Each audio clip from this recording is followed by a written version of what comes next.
ဆရာတို့ပြန်စလိုက်အောင်နော်ဆရာတို့ဒါလေးကတော့19ရက်နေ့ကနေ21ရက်နေ့အတွက်ဆရာတို့3ညဆိုတဲ့မူလေးဖြစ်ပါတယ်နက်ခတ်မူလေးဖြစ်ပါတယ်နော်ဒီမူလေးကိုကြည့်မယ်ဆိုရင်ကျွန်တော်မျိုးတွေအားလုံးပဲဆရာကြီးရဲ့4ပင်ကလင်နာတော့ဖြစ်ရမယ်ပေါ့နော်4ပင်ကလင်နာဆိုတာတပင်2ပင်3ပင်4ပင်ဆိုတဲ့4ပင်ကလင်နာတော့ဖြစ်ရမယ်အဲ့ဒီ4ပင်ကလင်နာမှာတဲ့80ဆိုပြီးတော့ R ဆိုတဲ့နက်ခတ်ထွက်တိုင်းမှာတဲ့80ဆိုပြီးတော့ထွက်တိုင်းပေါ့နော် R ထွက်တိုင်းမှာတဲ့သူ့ရဲ့ဘေးဘက်မှာအပူးဆင်းတယ်တဲ့ဟုတ်သလားသူ့ရဲ့ဘေးဘက်မှာအပူးဆင်းတယ်တဲ့အဲ့တော့ကျွန်တော်ရဲ့မျိုးတွေကဆရာတွေပြောရင်ယုံရမှာလားမယုံရပါဘူးเนาะဆရာပေးထားတဲ့ကလင်နာလေးနဲ့စစ်ကြည့်ပေါ့เนาะကလင်နာလေးနဲ့စစ်ကြည့်ပေါ့ဆရာတို့ဒီမှာ80လို့ထွက်ထားတယ်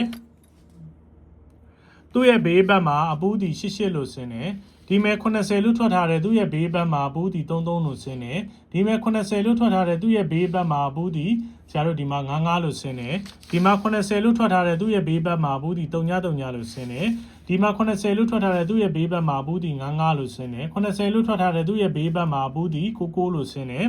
ဒီမှာ80လို့ထွက်ထားတဲ့သူ့ရဲ့ဘေးဘက်မှာအပူးတီ66လို့ဆင်းတယ်အဲ့ဒီလို့ဆိုရင်ဆရာတို့ခုဒီမှာလည်းပဲ80ဆိုပြီးတော့နက်ခတ်ထွက်ထားတဲ့အတွက်ကြောင့်မို့ဆရာတို့ဒီဘက်မှာထိုးရမှာဒီအပူထိုးမယ်ဆိုရင်တစ်ချိန်စာပေါက်ဒီတေချာပေါက်ရမှာဖြစ်ပါတယ်ဗျเนาะအဲ့အကြောင်းမို့ကျွန်တော်ရဲ့မျိုးတွေအားလုံးအတွက်ဆရာဒီเนาะပေးပါတယ်ဒီဥစ္စာဒီအပူလို့ပေးပါတယ် main အနေနဲ့ဆရာဒီ4499လို့ပေးပါတယ်ဗျเนาะဆရာလွမ်းရဲ့မူရဆရာတို့ဒီမနေ့ညထွက်ကနန်း break တူခဲ့လို့ရှိရင်တူတဲ့ break ပေါင်းခြင်းဒီเนาะ break အဖြစ်နဲ့နောက်ဘက်မှာ9ရက်တော့မှာဆင်းနေဆိုတော့ဆရာတို့ဒီဘက်မှာဆင်းဖို့10 break ရှိတဲ့အတွက်ကြောင့်မလို့ဆရာအနေနဲ့ main အနေနဲ့ရွေးပေးပါဆိုကျွန်တော်မျိုးတွေကို44ရက်99ရက်လို့ရွေးပေးပါတယ်ဗျ